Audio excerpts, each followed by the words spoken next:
কর্মসূচিতে আপনারা সম্মতি জানাবেন। আমরা ভারতের মুসলিম ভাইদের জন্য, এই সংখ্যালঘু সম্প্রদায়ের জন্য আমরা আজকে এই কর্মসূচি দিয়েছি। সংগ্রামী বন্ধুরা আমার, আমাদের নেতৃবৃন্দ, আমাদের অতিথিবৃন্দ বক্তব্য রাখবে। আমি আপনাদের সবার শেষে আমি আমার সমাপনী বক্তব্য রাখবো। আপনাদের সবাইকে ধন্যবাদ। আল মুসলিম আকুল মুসলিমা, এর অর্থ হলো একজন মুসলমান আর একজন মুসলমানের ভাই। আমরা লক্ষ্য করছি ভারত একের পর এক ষড়যন্ত্র করেই যাচ্ছে। 5ই আগস্টের মধ্য দিয়ে, বেশিরভাগই মুক্ত হওয়ার মধ্য দিয়ে ইন্ডিয়ার পরাজয় হয়েছে।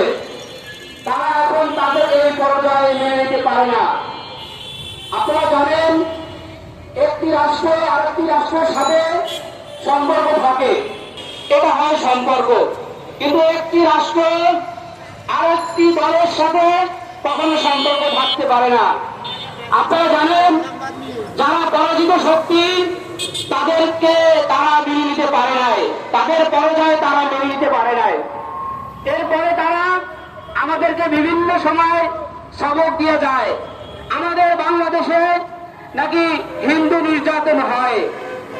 আমরা জানি, আপনারা বলেন বাংলাদেশে